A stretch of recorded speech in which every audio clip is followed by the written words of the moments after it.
स्वागत है आपका डीटीवी भारत में और मैं हूं आपके साथ सृष्टि श्रीवास्तव। पूर्व मुख्यमंत्री जीतन राम मांझी के बयान को लेकर सियासत बिहार में तेज थी, या यूं कहे अभी भी सियासत तेजी नजर आ रही है। जिस तरीके से जीतन राम मांझी ने पंडितों को लेकर आपत्तिजनक टिप्पणी कर दी थी, बयानबाजी का सिलसिला शुरू हो गया था और इसी पर गजेंद्र झा, जो कि बीजेपी के नेता है, उन्होंने एक बात कह दी थी, बहुत बड़ी बात कह दी थी। उन्होंने कह दिया था कि जो भी पंडित का बेटा मांझी जी का जीभ काट के लाएगा उसे 11 लाख रुपए का इनाम दिया जाएगा। ये ऐसा कहना था एक तरीके से गजेंद्र झा का, और अब इस पर उन्हें निष्कासित कर दिया गया है। और उन्हें निष्कासित करने वाले हैं बीजेपी मधुबनी जिले के अध्यक्ष शंकर झा ने एक तरीके से उन्हें निष्कासित कर दिया है पार्टी से, और 15 दिनों के अंदर स्पष्टीकरण देने का आदेश दिया है कि वो इस बात को स्पष्ट करे कि वो उन्होंने क्यों ऐसा बयान दिया था। अब आपको एक बार पत्र भी बता देते हैं, जो पत्र जारी हुआ है गजेंद्र झा के लिए, वो पढ़ के हम आपको सुना देते हैं। आपके स्क्रीन पर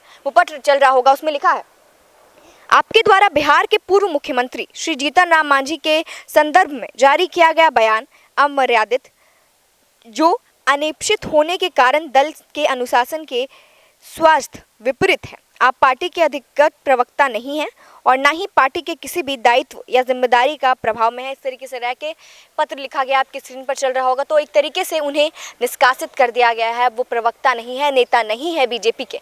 अब आपको एक बार से मामला बता देते हैं। दरअसल हुआ कुछ यूँ था कि जीतन राम मांझी, जो कि बिहार के पूर्व मुख्यमंत्री हैं, उन्होंने पंडितों को लेकर एक बयान दे दिया था, गाली दे दी थी, काफ़ी आपत्तिजनक टिप्पणी कर दी थी, जिसके बाद से बिहार में सियासत गर्मा गई थी, तेज हो गई थी, और इसी पर बीजेपी ने हमला कर दिया था। बीजेपी नेता गजेंद्र झा ने कह दिया था कि जो भी ब्राह्मण का बेटा, क्योंकि उन्होंने ब्राह्मणों पर टिप्पणी की थी, इस कारण से गजेंद्र झा ने कहा था कि जो भी ब्राह्मण का बेटा जीतन राम मांझी का जीभ काट के लाएगा वो उसे 11 लाख रुपए का इनाम देंगे। जिसके बाद से और भी बयानबाजी शुरू हो गई, काफी टिप्पणियां आई, अलग अलग पार्टियों की तरफ से प्रतिक्रिया आई, और इसी पर हम प्रवक्ता दानिश रिजवान ने भी अपनी टिप्पणी दी और उन्होंने कहा कि किसने माँ का दूध पिया है जो जीतन राम मांझी का जीभ काट के ले आएगा। इस तरीके से कह के हम प्रवक्ता दानिश रिजवान ने कहा और काफ़ी इस पर सवाल खड़ा किया।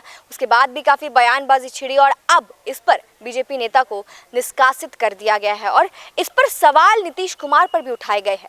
जो कांग्रेस की तरफ से जीतन राम मांझी के बयान पर एक और बात आई थी कि जीतन राम मांझी को और उनके जो बेटे हैं बिहार सरकार में मंत्री संतोष मांझी को निकाल दिया जाए, निष्कासित कर दिया जाए। नीतीश कुमार से मांग की गई थी। हालांकि नीतीश कुमार की तरफ से कुछ भी इस पर टिप्पणी या बयान नहीं आया है, लेकिन सवाल ये उठ रहा है क्योंकि नीतीश कुमार समाज सुधार यात्रा पर है एक तरफ, और दूसरी तरफ उनके ही पार्टी के जो नेता है, एक सीनियर नेता है, वो इस तरह की गंदगी फैला रहे हैं समाज में। तो ये नीतीश कुमार पर भी सवाल खड़ा करता है। और आपको बता दें, बिहार के जेडीयू के संसदीय बोर्ड के अध्यक्ष उपेंद्र कुशवाहा ने भी इस पर ज़्यादा कुछ नहीं कहा था, लेकिन उन्होंने एक बात यहाँ बता दी थी कि जीतन राम मांझी ने पहली बार ये बयान नहीं दिया है, वो पहले भी बयान दे चुके हैं, कुछ नया नहीं है। और साथ साथ उन्होंने कहा था कि वो सीनियर नेता है, तो उन्हें इस तरीके का बयान नहीं देना चाहिए था। अब एक बार आपको बता देते हैं, जीतन राम मांझी पहली बार ये बयान नहीं दे रहे हैं। इसके पहले भी उन्होंने एक बयान दिया था, और वो बयान दिया था उन्होंने राम को लेके, भगवान राम को ही लेके।